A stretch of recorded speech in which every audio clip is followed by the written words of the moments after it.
और अब भोपाल से अगली बड़ी खबर, जहां सीनियर एडवोकेट ने सुसाइड किया है। साइबर ठगों की धमकी से घबराकर फांसी लगा ली। आतंकी फंडिंग का आरोप लगाकर पैसे ऐंठना चाहते थे ठग, और पुलिस को मौके से सुसाइड नोट मिला है। बता दें कि जहांगीराबाद थाना इलाके का ये पूरा मामला बताया जा रहा है। तो देखिए, भोपाल से ये बड़ी खबर आपको बता रहे हैं, जहां पर सीनियर एडवोकेट ने सुसाइड कर लिया है। आत्महत्या का जो कारण है वो साइबर ठगों की धमकी बताया जा रहा है कि उन्होंने घबरा कर फांसी लगा ली है और आतंकी फंडिंग का आरोप लगाकर पैसे ऐंठना चाहते थे उनसे ठग, जिससे घबरा कर परेशान होकर उन्होंने आत्महत्या कर ली और बाकायदा एक सुसाइड नोट मिला है इस पूरे मामले को लेकर। हालांकि पुलिस अब इस पूरे मामले में छानबीन कर रही है।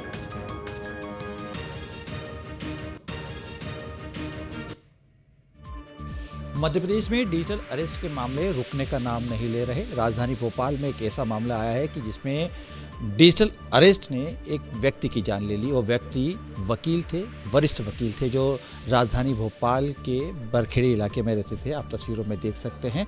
लगभग जो है 62 वर्षीय शिव कुमार वर्मा बरखेड़ी इलाके में रहते थे, पेशे से वकील थे और लंबे समय से वकालत कर रहे थे। उनके पास जो एक फ़ोन कॉल आता है, उसमें पुलवामा आतंक की घटना से उनको जोड़ा जाता है, फंडिंग से जोड़ा जाता है। ये घर आप तस्वीरों में देख सकते हैं, सामने आपको ये तस्वीरों में घर दिख रहा है, वो शिव कुमार वर्मा का ही घर है और लंबे समय से वो यहाँ पे रह रहे थे। उस पूरे मामले में चूँकि डिजिटल अरेस्ट का मामला था, फंडिंग का मामला किया जा रहा था कि पुलवामा में जो घटना हुई है उसमें फंडिंग का नाम इनसे जोड़ के देखा जा रहा था। और उन्होंने मरने से पहले यानी आत्महत्या करने से पहले सुसाइड नोट भी लिखा, जिसमें उन्होंने बताया कि किस तरीके से उनको परेशान किया जा रहा था।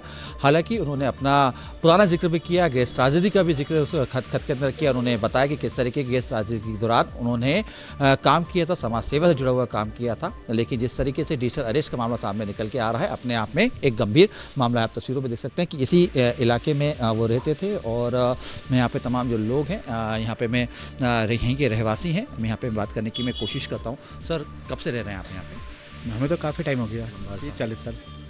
कैसे व्यक्ति थे? वकालत बहुत अच्छे थे, मतलब व्यवहार भी अच्छा था और मतलब वो मेंटली स्ट्रॉन्ग थे। कैसे पता चला कि उन्होंने सुसाइड कर लिया? किस तरीके से जानकारी सामने? वो तो उनके घर तक कॉल आ रही था उनके किराएदार को। तो किराएदार ने जाके देखा तो कॉल मतलब दरवाज़ा नहीं खुल रहा था। उन्हें एक पड़ोसी से जाके कहा क्या वो आंटी का कॉल आ रहा है और अंकल दरवाज़ा नहीं खोल रहे हैं। तो फिर वो जब जाके दरवाज़ा तोड़ा तो देखा तो सुसाइड कर लिया था। सुसाइड कर लिया। कभी कोई परेशान दिख रहे? कभी नहीं, ऐसा कुछ नहीं। बस एक बार उनके पास कॉल आया था पहले। परिजन घर पे नहीं थे, यानी बाहर कहीं? हाँ, थे? सब बाहर थे। कहाँ गए थे? कोई जानकारी थी? नहीं, वो सब बाहर थे। मतलब डॉटर, उनका लड़का तो बाहर जॉब करता था और डॉटर बाहर थी। पूरे परिवार घर के अंदर कोई नहीं था। तो उस दौरान शिव कुमार वर्मा अकेले थे। और आप तस्वीरों में देख सकते हैं, ये वही इलाका है जहाँ पे वो रहते थे। लगातार डिजिटल अरेस्ट के मामले बढ़ रहे हैं, लेकिन डिजिटल अरेस्ट ने एक व्यक्ति की जान तक ले ली, क्योंकि जिस तरीके से जो फ्रॉड कॉल उनके पास आ रहे थे उसमें ये बताया जा रहा था कि जो पुलवामा में हमला हुआ उसमें जो फंडिंग हुई उसमें इनका नाम जोड़ के बताया जा रहा था। और ये बताया जा रहा था कि उसके साजिश के अंदर वो भी हैं, जिसके बाद वो घबराने के बाद उन्होंने इस प्रकार से घातक कदम उठाया। एक बार मैं फिर से आपको तस्वीर दिखाता हूँ।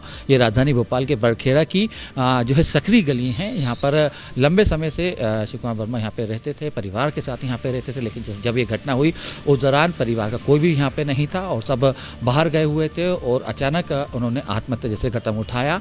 हालांकि जो पड़ोसी थे उन्होंने देखा, उसके बाद जब दरवाज़ा खोला तो ये तस्वीर सामने निकल के आई।